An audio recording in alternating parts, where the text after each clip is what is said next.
मैनू दस खुल के हाय तू मेरे नाल की करेंगे। बिस्मिल्लाहिर्रहमानिर्रहीम। अस्सलाम वालेकुम वरहमतुल्लाहि वबरकातुहू। जी नाज़रीन, अज मैं तुहाडे नाल अदाकारा साइमा और अदाकार सुल्तान राई साहब का एक ऐसा छुपिया होया राज सामने लैके आ रहे हैं कि जिन्होंने नासिर अदीब साहब जिन्हों ने फिल्म मौला जट लिखी, उन्होंने वो वाक़या सुनाया कि सुल्तान राई साहब एक फिल्म की शूटिंग के दौरान जिस वेले कमरे च आते ने तो वो चुप करके अदाकारा सैमा के कमरे दे विच चले जाते ने ते मैं उन्होंने फड़ना चाहता सी, छापा मारना चाहता सी कि ये की करते हैं तो इन्हों की की लव स्टोरी चल रही है। तो कहता मैं इन्हों मौके ते ताड़ दे विच बैठा सी कि ये किसी तरीके नाल मेरे को फड़े जान। तो लो जी वो कहते मैं फड़ के ते देखा तो हैरान रह गया, परेशान हो गया। तो उन्होंने एक थरथरली पाती, एक नवा कटा खोल दिता ये वाक़या बयान करके। तो वो वाक़या की सी, लो जी जे चैनल ते नवे हो तो चैनल लाइक सबसक्राइब और शेयर ज़रूर कर देना। तुहाडियां मुहब्बतां दा बड़ा शुक्रिया। अदाकारा तुहानूं पता साइमा सन 1990 दे विच आईयां ने। इस तो पहला अदाकारा अंजुमन जिहड़ी सी वो सुल्तान राई साहब दे नाल बहुत हिट जोड़ी जा रही सी। तो सन 1990 दे विच अदाकारा अंजुमन फिर एक मोटी हो गई, तो ज़्यादा मोटी हो गई। तुहानूं पता मोटी नूं फिर पसंद भी नहीं लोग करते हैगे। तो अदाकारा साइमा जिहड़ी सी वो ज़रा स्मार्ट जी सी, थोड़ी जी एडी मोटी कोई नहीं सी हैगी, जिहदे वजह ना फिर वो सुल्तान राई साहब दे नाल आ गई। तो उन्हें सुल्तान राई साहब दे नाल जिस वेले 2-4 फिल्मां कीतियां ना, फिर वो हौली हौली उन्हां दी सैटिंग हो गई। तो सुल्तान राई साहब भी फिर वो जदों साइमा आ गई तो अंजुमन तो पिछे हट गए तो साइमा की सपोर्ट करनी शुरू करती।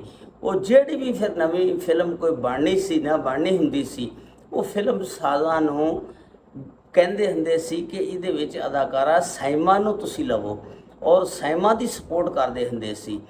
तो वो फिर जिहड़े लोग सी फिल्म इंडस्ट्री वाले वो सारे परेशान हो गए कि ये अदाकारा साइमा की इन्नी सपोर्ट क्यों करता, ये विच दाल च कोई काला काला जरूर है जिहड़ा इन्नी सपोर्ट करता, कोई रौला जरूर है। क्योंकि हर बंदा दूसरे बंदे की जदों उन्होंने कोई मतलब होवे, कोई ਉਹਦੇ ਨਾਲ ਕੰਮ ਹੋਵੇ ਫਿਰ ਹੀ ਸਪੋਰਟ ਕਰਦਾ ਨਾ।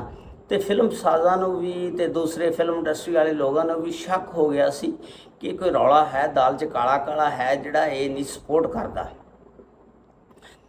ਆਓ ਜਿਹੜੇ ਨਾਸਿਰ ਅਦੀਬ ਸਾਹਿਬ ਨੇ ਨਾ ਫਿਲਮ ਮੌਲਾ ਜੱਟ ਜਿਨ੍ਹਾਂ ਨੇ ਲਿਖੀ ਸੀ, ਬਹੁਤ ਵੱਡੇ ਰਾਈਟਰ ਨੇ, ਉਹ ਦੱਸਦੇ ਨੇ ਕਿ ਇੱਕ ਦਫਾ ਆਊਟਡੋਰ ਅਸੀਂ ਬਾਹਰ ਦੇ ਸ਼ਹਿਰ ਸ਼ੂਟਿੰਗ ਤੇ ਚਲੇ ਗਏ।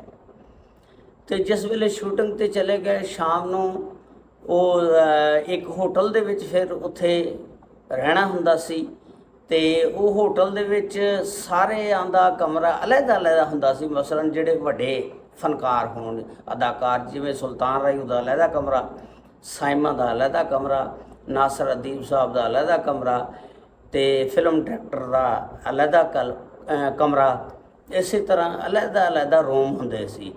ਤੇ ਬਾਕੀ ਜਿਹੜੇ ਕੈਮਰਾਮੈਨ, ਮੇਕਅਪਮੈਨ, ਦੂਜੇ ਸਾਰੇ ਉਹਨਾਂ ਨੂੰ ਇੱਕ ਕਮਰੇ ਦੇ ਵਿੱਚ ਸਾਰਿਆਂ ਨੂੰ ਇਕੱਠਿਆਂ ਕਰ ਦਿੱਤਾ ਜਾਂਦਾ ਸੀ। ਉਹ ਇੱਕ ਹੀ ਕਮਰੇ 'ਚ ਰਹਿੰਦੇ ਸੀ ਕਿਉਂਕਿ ਤੁਹਾਨੂੰ ਪਤਾ ਫਿਰ ਕਿਰਾਇਆ ਭਰਨਾ ਔਖਾ ਹੋ ਜਾਂਦਾ ਨਾ, ਹਰ ਬੰਦੇ ਨੂੰ ਕੱਲਾ ਕੱਲਾ ਕਮਰਾ ਤਾਂ ਨਾ ਲੈ ਕੇ ਦਿੱਤਾ ਜਾ ਸਕਦਾ। ਅਤੇ ਇਸ ਵਾਸਤੇ ਉਹਨਾਂ ਨੇ ਬਾਕੀ ਬੰਦਿਆਂ ਨੂੰ ਇਕੱਠੇ ਕਰ ਦੇਣਾ, ਬਾਕੀ ਜਿਹੜੇ ਵੱਡੇ ਅਦਾਕਾਰ ਹੋਣੇ ਉਹਨਾਂ ਨੂੰ ਅਲੱਗ ਅਲੱਗ ਰੂਮ ਦੇ ਦੇਣੇ।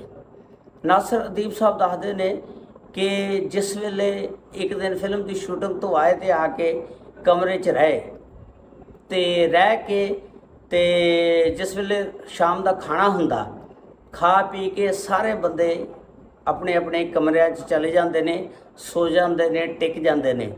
तो मैं अज समझा कि अज ना यार मैं अदाकार सुल्तान राई साहब नूं जिहड़ा ना इहनूं मैं फड़ना, तो अज मेरे को बहुत अच्छा मौका। तो ये जिहड़ा बहुत वड्डी तबलीग दीन दी करदा ना, इहदा मैं पर्दा चाक करना, इहनूं मैं नंगिया करना, ਦੁਨੀਆ ਦੇ ਅੱਗੇ, ਜਿਹੜਾ ਇਸਲਾਮ ਦੀ ਤਬਲੀਗ ਕਰਦਾ, ਹਰ ਵੇਲੇ ਕਹਿੰਦਾ ਜਦੋਂ ਅਜ਼ਾਨ ਹੋਵੇ ਤੁਸੀਂ ਨਮਾਜ਼ ਪੜ੍ਹੋ, ਬੜੀ ਤਬਲੀਗ ਕਰਦਾ ਹੈ। ਤੇ ਉਹ ਅੱਜ ਮੈਂ ਇਹਨੂੰ ਪਕੜਨਾ, ਨੰਗਿਆ ਕਰਨਾ, ਲੋਕਾਂ ਨੂੰ ਇਹਦਾ ਚਿਹਰਾ ਦਿਖਾਣਾ।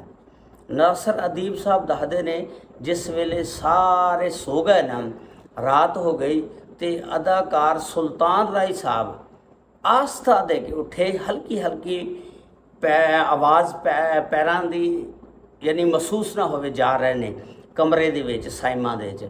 ਜਿਸ ਵੇਲੇ ਗਏ ਤੇ ਹਲਕੀ ਜੀ ਉਹ ਕੁੰਡੀ, ਜਿਸ ਵੇਲੇ ਦੇਖਿਆ ਦਰਵਾਜ਼ਾ ਖੋਲ੍ਹਿਆ, ਕੁੰਡੀ ਲੱਗੀ ਨਹੀਂ ਸੀ, ਉਹ ਦਰਵਾਜ਼ਾ ਹਲਕਾ ਜਿਹਾ ਖੋਲ੍ਹ ਕੇ ਤੇ ਅੰਦਰ ਵੜ ਗਏ। ਤੇ ਨਾਸਰ ਅਦੀਬ ਸਾਹਿਬ ਦੱਸਦੇ ਨੇ ਕਿ ਮੈਂ ਖਿਆਲ ਵੀ ਅੱਜ ਫੜੇ ਗਏ ਨੇ, ਅੱਜ ਮੈਂ ਇਹਨਾਂ ਨੂੰ ਮੌਕੇ 'ਤੇ ਫੜਾਂਗਾ, ਤੇ ਹਜੇ ਜ਼ਰਾ 2 ਮਿੰਟ ਠਹਿਰ ਕੇ ਮੈਂ ਜਾਂਦਾ, ਵੇਖਦਾ ਇਹ ਕੀ ਕਰਦੇ ਨੇ। ਉਸ ਤੋਂ ਬਾਅਦ ਫਿਰ ਮੈਂ ਜਾਂਦਾ ਇਹਨਾਂ ਨੂੰ ਅੱਜ ਮੌਕੇ 'ਤੇ ਫੜ ਕੇ ਤੇ ਇਹਨਾਂ ਨੂੰ ਚੰਗਾ ਜ਼ਲੀਲ ਕਰਨਾ ਹੈ, ਤੇ ਦੁਨੀਆ ਦੇ ਸਾਹਮਣੇ ਇਹਨਾਂ ਦਾ ਅਸਲ ਚਿਹਰਾ ਜਿਹੜਾ ਨਾ ਉਹ ਲੈ ਕੇ ਆਣਾ। ਤੇ ਨਾਸਰ ਅਦੀਬ ਸਾਹਿਬ ਦੱਸਦੇ ਨੇ ਜਿਸ ਵੇਲੇ ਚਲੇ ਗਏ ਨਾ, ਜਾ ਕੇ ਇਹ ਬਹਿ ਗਏ। ਜੋ 2 ਮਿੰਟ ਹੋਏ ਨਾ, ਫਿਰ ਮੈਂ ਵੀ ਪਿੱਛੋਂ ਗਿਆ, ਜਾ ਕੇ ਨਾ ਹੌਲੀ ਦੇਣੀ ਦਰਵਾਜ਼ਾ ਖੋਲ੍ਹਿਆ, ਖੋਲ੍ਹ ਕੇ ਤੇ ਮੈਂ ਹਲਕਾ ਜਿਹਾ ਖੋਲ੍ਹ ਕੇ ਤੇ ਵੇਖਿਆ, ਤੇ ਜਿਸ ਵੇਲੇ ਵੇਖਿਆ ਤੇ ਕਹਿੰਦਾ ਮੇਰੇ ਔਰ ਤੌਰ ਘੁੰਮ ਗਏ, ਮੈਨੂੰ 14 ਤਬਕ ਰੋਸ਼ਨ ਹੋ ਗਏ। ਭਈ ਯਾਰ ਮੈਂ ਕਿਹੋ ਜਿਹਾ ਇਨਸਾਨ, ਇਹੋ ਜਿਹੇ ਗੰਦੇ ਗੰਦੇ ਖਿਆਲਾਤ ਮੇਰੇ ਜ਼ਿਹਨ ਦੇ ਵਿੱਚ ਆਉਂਦੇ ਸੀ, ਤੇ ਯਾਰ ਇੱਥੇ ਤਾਂ ਹੋਰ ਹੀ ਕੁਛ ਵਾਕਿਆ ਬਣਿਆ ਪਿਆ। ਮੈਂ ਬੜਾ ਪਰੇਸ਼ਾਨ ਹੋ ਗਿਆ ਵੇਖ ਕੇ, ਆਪਣੇ ਆਪ ਨੂੰ ਦਿਲ ਦੇ ਵਿੱਚ ਹੀ ਆਪਣੇ ਆਪ ਨੂੰ ਕੋਸਣਾ ਸ਼ੁਰੂ ਕਰਤਾ ਭਈ ਤੂੰ ਇਹੋ ਜਿਹਾ ਇਨਸਾਨ, ਯਾਰ ਇੱਥੇ ਤਾਂ ਵਾਕਈ ਚਾਨੀ ਹੋਰ ਚੜਿਆ ਪਿਆ।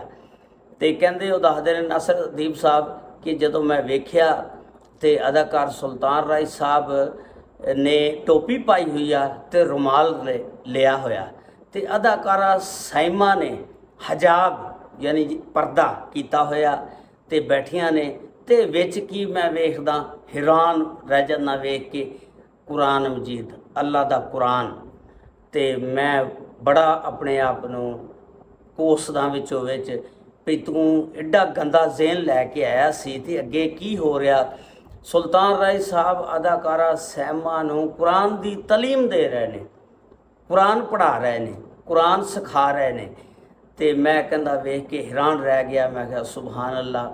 ਤੇ ਮੈਂ ਕਿਹੋ ਜਿਹਾ ਜ਼ਿਹਨ ਲੈ ਕੇ ਆਇਆ ਸੀ ਵੀ ਪਤਾ ਨਹੀਂ ਇਹ ਗੱਦੇ ਜ਼ਿਹਨ ਨਾਲ ਸੋਚਦਾ ਸੀ। ਸ਼ੈਤਾਨ ਫਿਰ ਇਨਸਾਨ ਦੇ ਵਿੱਚ ਵਸਵਸੇ ਪਾਉਂਦਾ ਨਾ, ਉਹ ਵਸਵਸੇ ਡਾਲਦਾ ਵੀ ਇਹ ਇਸ ਤਰ੍ਹਾਂ ਦਾ, ਇਸ ਤਰ੍ਹਾਂ ਦਾ। ਜਦ ਤੱਕ ਤੁਸੀਂ ਕਿਸੇ ਆਦਮੀ ਨੂੰ ਅੱਖਾਂ ਦੇ ਨਾਲ ਨਾ ਵੇਖ ਲਓ, ਕਿਸੇ ਦੇ ਪਿੱਛੇ ਮਤ ਲੱਗੋ, ਵਸਵਸੇ ਮਤ ਪਵੋ।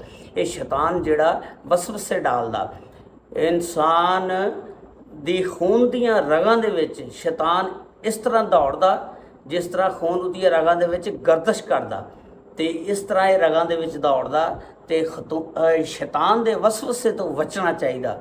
ਤੇ ਦੇਖੋ ਨਾ ਨਾਸਰ ਅਦੀਬ ਸਾਹਿਬ ਨੂੰ ਕਿਵੇਂ ਉਹਨੇ ਵਰਗਲਾਇਆ ਸ਼ੈਤਾਨ ਨੇ ਵੀ ਇਹਨਾਂ ਨੂੰ ਫਾੜੇ, ਇਸ ਤਰ੍ਹਾਂ ਹੋ ਸਕਦੇ ਨੇ, ਗੁੰਮਰਾਹ ਕਰਨੇ ਦੀ ਕੋਸ਼ਿਸ਼ ਕੀਤੀ, ਲੇਕਿਨ ਅੱਗੇ ਉਹ ਕੁਰਾਨ ਦੀ ਤਾਲੀਮ ਦੇ ਰਹੇ ਸੀ।